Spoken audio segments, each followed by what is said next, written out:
ಮದುವೆ ಮಾಡಿಕೊಳ್ಳುವ ಮಹಿಳೆಗಿಂತ ಪುರುಷನ ವಯಸ್ಸು ಹೆಚ್ಚು ಇರಬೇಕು ಎನ್ನುವುದು ಯಾಕೆ ಎಂದು ನೋಡೋಣ ಬನ್ನಿ ಸ್ನೇಹಿತರೆ. ಈ ವಿಡಿಯೋವನ್ನು ಪೂರ್ತಿಯಾಗಿ ನೋಡಿ. ಮಹಿಳೆಯರಲ್ಲಿ ಸುಮಾರು 45 ವಯಸ್ಸಿನವರೆಗೆ ಲೈಂಗಿಕ ಶಕ್ತಿ ಕುಂದುವುದು, ಆದರೆ ಪುರುಷರು 55 ವರ್ಷ ವಯಸ್ಸಿನವರೆಗೂ ಲೈಂಗಿಕ ಆಸಕ್ತಿ ಅಧಿಕವಾಗಿರುತ್ತದೆಯಂತೆ.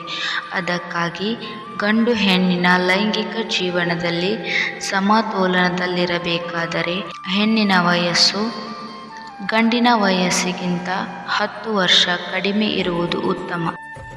ಅಷ್ಟೇ ಅಲ್ಲದೆ ದೈಹಿಕ ಹಾಗೂ ಮಾನಸಿಕ ಶ್ರಮಕ್ಕೆ, ಅಂದರೆ ಕುಟುಂಬದ ಸಲುವಾಗಿ ಹೆಂಡತಿ, ಮಕ್ಕಳು, ಕುಟುಂಬ ಎಂದು ದಿನವಿಡೀ ದುಡಿದು ಗಂಡ ಮುಪ್ಪಾವಸ್ಥೆಯಲ್ಲಿ ಬಹಳಷ್ಟು ಕಷ್ಟಗಳನ್ನು ಅನುಭವಿಸುವುದು ಸಹಜ. ಮುಪ್ಪಾದಾಗ ಕಣ್ಣು ಸರಿಯಾಗಿ ಕಾಣುವುದಿಲ್ಲ, ದೇಹದ ಶಕ್ತಿ ಕುಂದುತ್ತದೆ, ಕೈಕಾಲುಗಳಲ್ಲಿ ತ್ರಾಣ ಇರುವುದಿಲ್ಲ, ಸರಿಯಾಗಿ ಕಿವಿ ಕೇಳುವುದಿಲ್ಲ, ಆಹಾರದಲ್ಲಿ ವ್ಯತ್ಯಾಸವಾಗುತ್ತದೆ, ದೇಹದ ಆರೋಗ್ಯ ಹದಗೆಡುತ್ತದೆ, ಅವರ ಸಹಾಯಕ್ಕೆ ನೆರವು ಬೇಕಾಗುತ್ತದೆ.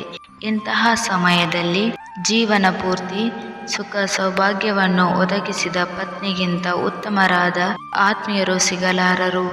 ಅಂತಹ ಬಾಳ ಸಂಗಾತಿಯಿಂದ ಉಪಯುಕ್ತ ಸೇವೆ ಸಲ್ಲಿಸಬೇಕಾದರೆ ಹೆಂಡತಿಯ ವಯಸ್ಸು ಗಂಡನ ವಯಸ್ಸಿಗಿಂತ ಕಡಿಮೆಯಾಗಬೇಕಾದದ್ದು ಅತ್ಯಂತ ಅಗತ್ಯ. ಈ ಕಾರಣಕ್ಕಾಗಿ ಗಂಡನಿಗಿಂತ ಹೆಂಡತಿ ವಯಸ್ಸು ಕಡಿಮೆಯಾಗಿರಬೇಕು ಎಂದು ಹಿರಿಯರು ಹೇಳುತ್ತಾರೆ. ನಿಜ ಅಲ್ವಾ? ನೀವೇನಂತೀರಾ? ನಿಮ್ಮ ಅನಿಸಿಕೆ ಏನು? ನೀವು ಆದರ್ಶ ದಂಪತಿಗಳು ಆಗಿದ್ದರೆ ನಿಮ್ಮ ವಯಸ್ಸಿನ ನಡುವಿನ ಅಂತರವನ್ನು ಕಮೆಂಟ್ ಮಾಡಿ. ಲೈಕ್, ಶೇರ್ ಹಾಗೆ ಸಬ್ಸ್ಕ್ರೈಬ್ ಮಾಡೋದನ್ನು ಮರಿಬೇಡಿ. ನಿಮ್ಮ ಅಮೂಲ್ಯವಾದ ಸಮಯಕ್ಕಾಗಿ ಧನ್ಯವಾದಗಳು.